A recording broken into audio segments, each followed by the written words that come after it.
Silakan klik tombol subscribe dan aktifkan notifikasi pada tombol lonceng supaya tidak tertinggal video seputar misteri dan pembahasan menarik lainnya, dan klik tombol like juga jika sahabat menyukai video ini. Ada Israel ini terkait dengan bagaimana mengatur momentum ajal wayah.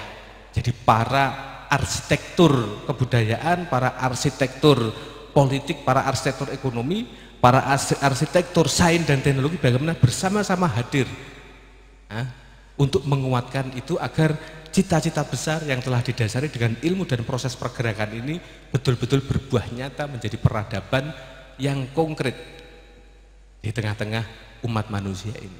Jadi tugasnya Mikail adalah mengatur ritme pergerakan. Itu tugasnya Israel. Nah, pemahaman 4 kunci ini yang kemudian menurut pemahaman kami ditangkap oleh seorang tokoh yang kita juga sudah saling mengenal, yaitu Empu Gandring. Beliau bukan hanya ahli membuat gaman, beliau adalah seorang ilmuwan, beliau juga seorang filosof.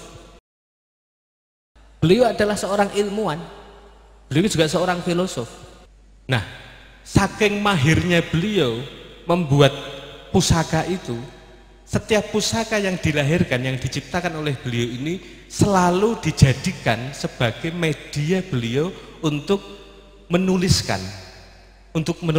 rumusan-rumusan ilmiah, teknik-teknik untuk membangun peradaban. Jadi keris Empu Gandring yang Luk 13 itu dengan berbagai macam pamornya, saya yakin jenengan-jenengan lebih ahli untuk menjelaskan detailnya itu. Itu sebenarnya adalah sebuah simbolisasi pemikiran ketatanegaraan Empu Gandring, bagaimana kebudayaan itu betul-betul bisa di backup oleh ketatanegaraan yang baik, sehingga kebudayaan masyarakat ini meragam menjadi peradaban. Itu Empu Gandring. Luk 13 mengisyaratkan ada 13 konsep. Yang ini bisa dikaitkan dengan Horo Coroko hingga pada Podojo, atau bisa dikaitkan dengan konsep Asy'ariyah, tauhid dengan sifat wajib 20 itu. Tapi sifat wajib yang 13, wujud, qidam, baqa, mukhalafatul hawadits, qiyamu binafsihi, wahdaniyah, qudrat, iradah, ilmu, sama, basor, kalam. Kalau kaunuhu 14 sampai 20 ini kan pemeragaan, karena kaunuh itu proses telah menjadi, telah meraga, telah mewujud. Itu belum disebut karena ini adalah konsep, maka Luknya 13. Nah, pendekatan Horo Coroko lengkap dengan makna filosofis kejawaannya memang bukan bidang keahlian saya. Maka saya mencoba mendekati dari konsep Asy'ariyah itu tentang wujud, qidam, baqa, segala macam.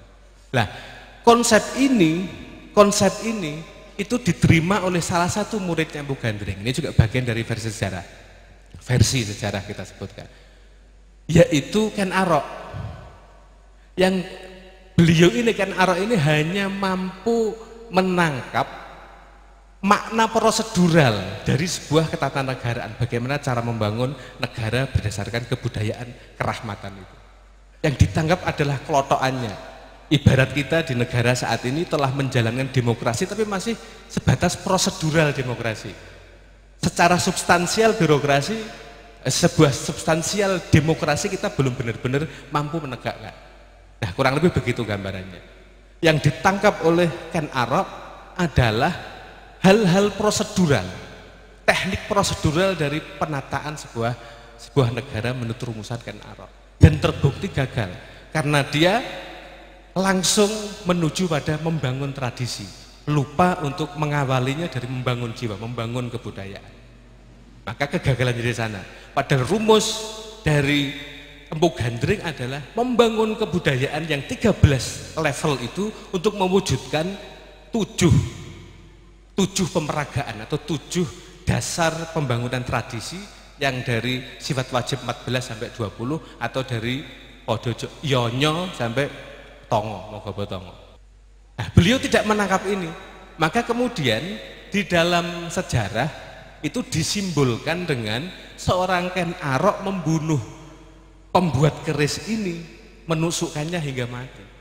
dalam pemahaman kami, saya jujur kurang begitu percaya dengan sejarah yang disampaikan bahwa leluhur kita itu dalam mendapatkan posisi kekuasaan itu saling bunuh. Saya tidak percaya. Wong kita yang zaman sekarang ini, masyarakat Tuban saja untuk apa? Bukan bersaing ya, untuk bersanding siapa yang lebih dipercaya untuk mendapatkan amanah kepemimpinan saja memiliki akhlak yang luar biasa. Ya toh? Kita yang generasi sekarang saja akhlak dalam proses pemilihan saja luar biasa. Akhlaknya apalagi leluhur kita dulu. Tidak mungkin sampai paten-patenan. Saya tidak percaya. Kepercayaan saya lebih pada apa yang saya rasakan bahwa leluhur kita adalah leluhur yang spiritualis. Mereka adalah kesatrio yang pinandito. Meskipun ada yang belum sampai pada level sinisian wahyu. Dan tidak mungkin satrio pinandito itu melakukan usaha-usahanya hanya atas dasar ambisi kekuasaan, tidak mungkin. Soal kemudian ada perbedaan madhab wajar, perbedaan cara pandang wajar. Dan disitulah kemudian terjadi kontroversi yang bisa melahirkan pola pergerakan yang berbeda. Maka sejarah saling bunuh, berdarah-darah itu saya termasuk orang yang tidak percaya. Kalau itu sudah banyak tertulis, siapa yang bisa membuktikan bahwa penulis ini menyaksikan sendiri sejarah itu. Nah, kan sama-sama spekulasi tentang kesejarahan. Nah, saya lebih senang membela leluhur-leluhur saya, membela leluhur-leluhur kita yang notabene sangat arif dan bijaksana. Nah, itu sebuah simbolisasi bahwa Ken Arok belum mampu menangkap makna substansial dari rumusan membangun negara, sebut saja negara Kartagama, dengan berdasarkan 13 pilar itu belum benar-benar ditangkap. Akhirnya terbukti gagal Ken Arok. Lah ngeten iki nek ditanyakan referensine saka pundi, wong niki nggih ngira-ngira, ngilmune manusa niku kan ilmu ngira-ngira. Dan referensinya belum ada setahu saya yang menulis terkait dengan hal itu. Tapi meskipun kita tidak bisa memastikan kebenarannya, kita juga dalam posisi yang sama, tidak bisa memastikan ketidakbenarannya. Nah, namanya spekulasi ilmiah. Di antara proses pergerakan kebudayaan untuk membangun peradaban itu dimulai dari keberanian mengungkap sejarah. Dan sah saja kita sebagai orang Tuban kemudian melakukan kajian terkait dengan sejarah Tuban, termasuk sejarah kosmologis.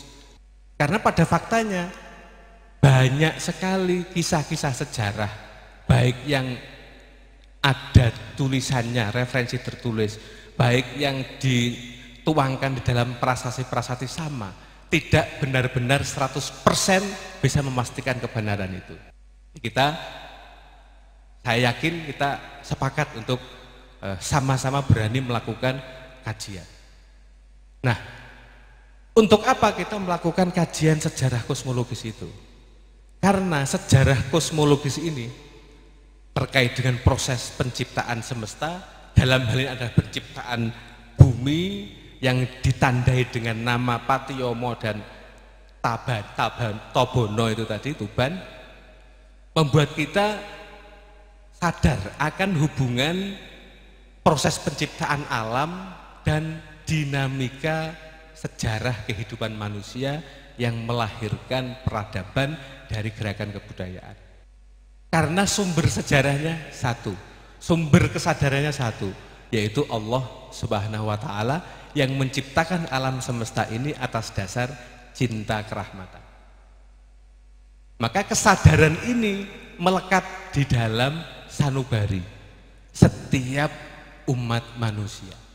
Persoalannya ada yang telah menyadari, ada yang telah merasakan keberadaan kesadaran primordial itu, ada yang belum. Nah, di antara tokoh-tokoh leluhur kita, karena untuk menyebutkan sejarah sejak zaman Nabiullah Adam hingga terlalu jauh, kita ambil sejarah mulai kurang lebih zamannya Prabu Jayabaya. Nah, itu bagaimana tokoh-tokoh pergerakan kebudayaan yang akhirnya mampu melahirkan tradisi dan mampu melahirkan peradaban Nusantara pada waktu itu telah menyadari adanya kesadaran primordial yang ditancapkan di dalam sanubari mereka. Silakan klik tombol subscribe dan aktifkan notifikasi pada tombol lonceng supaya tidak tertinggal video seputar misteri dan pembahasan menarik lainnya, dan klik tombol like juga jika sahabat menyukai video ini.